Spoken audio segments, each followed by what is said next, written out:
Hello guys, what's going on? Welcome back to Chelsea Explained, and I wish you all a happy new year, and I hope you have had fantastic new year celebrations. Put up some new year resolution that you're gonna crush. For example, I'm gonna take the driving license, I'm gonna get in shape hopefully, and I'm gonna take this channel to 1000 subscribers. You might wonder who even asked. Well, there was actually a cat outside that asked. Alright, so let's get into the match preview now, and we are halfway through the season now. We're sitting in 4th place and it's looking pretty good. We're seeing remarkable improvements on the Maresca compared to last season, and if we continue this way, we're definitely going to achieve top 4, which is the fans' target. Now the second part starts, and the first game in 2025 is going to be against Crystal Palace. What I really want now is to see a hunger to improve by the players, by the manager, and I want us to stop this bad run we have been on. We drew against Everton just before Christmas, then we lost against Fulham on stoppage time, and in the last game we lost to a relegation zoned Ipswich. So we need to look ourselves in the mirror, both the players, both Maresca, and it's about time we improve from here, especially defensively.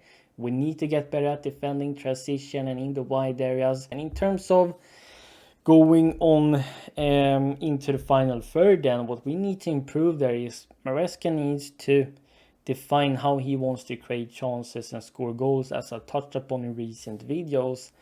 Instead of just spamming crosses into the box where we barely have any players that has the abilities to take advantage of those crosses, you can instead put in lower driven crosses, cutback passes. You can have the wingers cutting inside, taking on players, having a long shot, or you can try interchange position.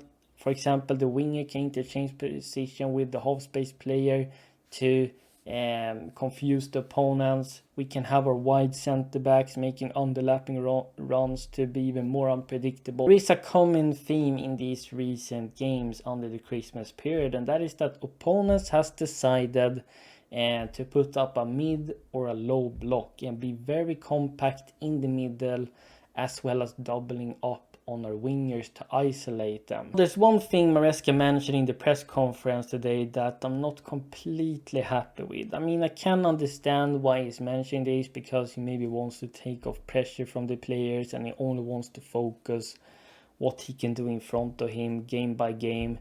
But he continues to mentioning that the board has never asked him to win any trophies or get top 4.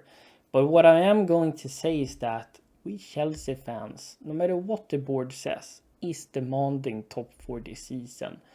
There needs to be pressure, there needs to be some ambitions, there needs to be a goal and target that we need to reach, because we need to get back into Champions League, because that's where Chelsea belongs. Personally, if I was a player and the manager says, listen, our target is to reach Champions League football, or win that cup, or maybe challenge for the title, I would be extremely motivated. So I don't see anything wrong by having a certain goal, a certain target. In terms of team news, we have pretty devastating news, if I'm going to be honest. We have 3 players out. I think Kieran Dewsbury-Hall is ill. Claudia Schille will be out for little over a month, to February. Wesley Fofana could be out for the remaining of the season. It looks like a hamstring injury, and when they first made the scan, when they first came with the update, Maresca said Fofana will only be out for a few weeks, but it looks like the hamstring injury is a lot worse. And it's so unfortunate, because I think Wesley Fofana is a player that has massive future, massive potential. As Maresca said in press conference, you can utilize him in so many ways. He can be aggressive, he can mark out a player, he's fantastic in possession, he got the pace, he got the jumping and aerial ability, defending ability. So I think it's a big loss for us, because I think Wesley Fofana and Colwill had something building in the backline. It's not looking good, and I really feel for Wesley Fofana.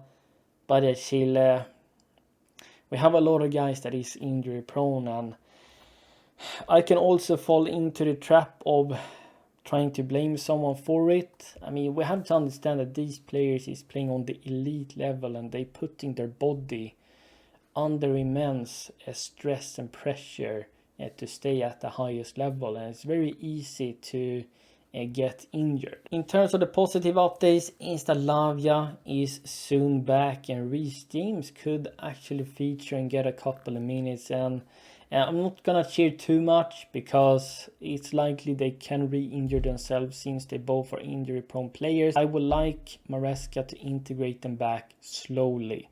Do not start them, do not let them play 60-70 minutes. Give them a few substitutions here and there and integrate them back slowly. Now it's time to get into the predicted lineup, and I'm just gonna show you personally what I would do. I don't think Maresca would do this, but I will have Jorgensen continue in goal. I don't think it was his mistake conceding that penalty against Ipswich. I think it was a horrendous referee mistake. It was so obvious the lap dive there in that situation, and I'm just so much more comfortable with Jorgensen playing out from the back compared to Sanchez. In the back line, I'm continuing with the same back four as I touched upon in last match preview, and that is Marc Cucurella, Colwill, Tosin, and our young guy Josh Achimpong. Give him an opportunity. I think he suits this role perfectly.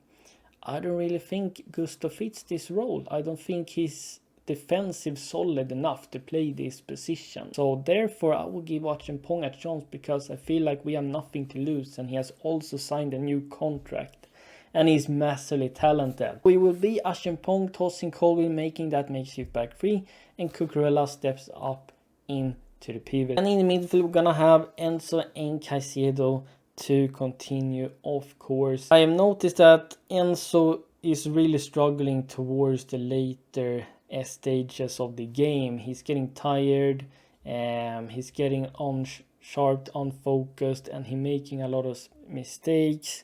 He mistiming his tackles. I want either Enzo Fernandez to sharpen up there, or Maresca to bring him out and make some substitution and bring on fresh legs. In the attack, I would like to see Sancho on the left hand side, Noni Madueke on the right hand side, Cole Palmer in the middle, and Jackson up front. Madueke adds that goal scoring threat, a more goal scoring threat than Neto. Neto has only one goal, Madueke has like 5-6 goals this season.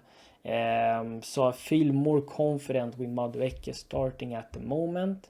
And I think him, Palmer, and Jackson has better chemistry with each other. I would like Maresca to be brave and sub in Mark Yu up front if Jackson is tired in the second half. I would also like to see João Felix coming in, and maybe in the second half, because I think him and Palmer has something going on.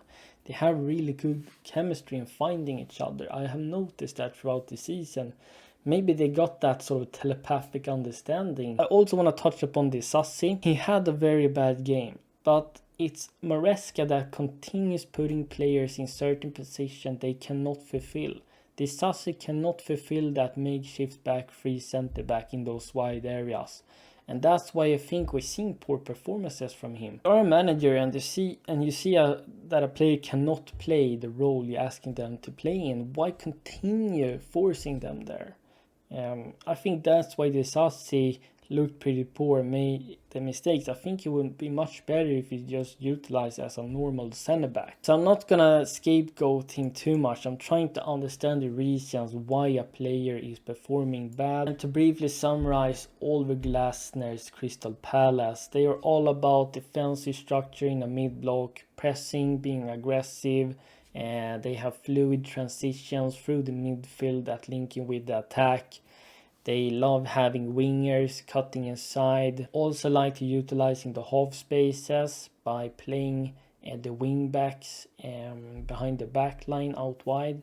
And they also like having the wide centre back in this back three to make underlaps and cause confusion for the opposition backline. If Maresca is continuing to playing the same way like we did, I think we're gonna draw 1-1. But if he's changing things up, if we're changing how we're slightly defending and attacking, playing players in roles they can play in, I think we're gonna win 2-1. If you're brand new here, make sure to like this video, subscribe to my page, hit that notification bell so you never miss when the content drops, and Chelsea Explained is out.